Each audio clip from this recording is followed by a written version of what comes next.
On June 27, 2025, Japan executed Takahiro Shiraishi, the infamous Twitter killer, ending a case that shocked the nation. Shiraishi's crimes, 9 murders in 2017, mostly targeting young women, exposed the dangers lurking behind social media profiles.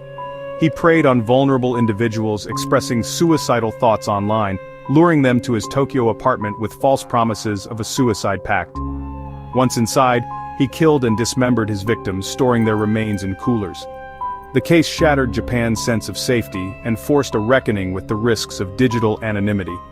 Shiraishi's execution brought legal closure, but for the victims' families, grief remains. The Ministry of Justice confirmed the execution with little detail, a stark contrast to the public horror his crimes provoked. As Japan reflects, the legacy of the Twitter killer endures, a chilling reminder of evil in the digital age. Shiraishi's method was disturbingly simple. He created Twitter accounts suggesting suicidal intent, then scoured hashtags for those in despair. He posed as a sympathetic confidant, offering to die together and preying on the isolated and hopeless. His victims, desperate for understanding, were drawn in by his false empathy. Behind private messages, he manipulated them into meeting in person. In just 2 months, 9 people were murdered in his Zama apartment. The lone male victim was killed after searching for his missing girlfriend. Shiraishi's digital predation revealed how online spaces can become hunting grounds for the vulnerable. His crimes escalated rapidly, each murder masked by a new online persona. The case stands as a stark warning: behind a friendly profile, true danger can hide. The case unraveled thanks to the persistence of one victim's brother. When his sister vanished, he traced her Twitter messages to Shiraishi, then posed as a potential victim to lure the killer out. Working with police, he arranged a meeting that led investigators to Shiraishi's apartment. Inside, police found a gruesome scene: coolers filled with dismembered remains of 9 victims.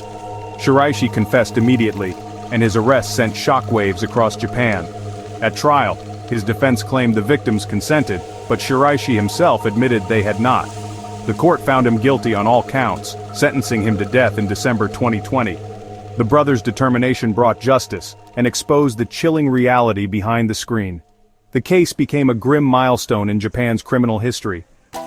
The Twitter killer case forced Japan to confront the intersection of mental health, social media, and public safety. Platforms like Twitter tightened rules on suicide-related content, while the government increased mental health support. The case reignited debate over Japan's death penalty, drawing criticism from human rights groups. For victims' families, the execution brought some justice. For others, it raised questions about punishment and prevention. The tragedy highlighted the dangers of online isolation and the urgent need for better mental health resources. It remains a wake-up call for parents, educators, and society to recognize signs of distress. Years later, the legacy of the Twitter killer endures, a challenge to protect the vulnerable in a digital world. The Zama murders are a grim reminder: vigilance and compassion are needed now more than ever.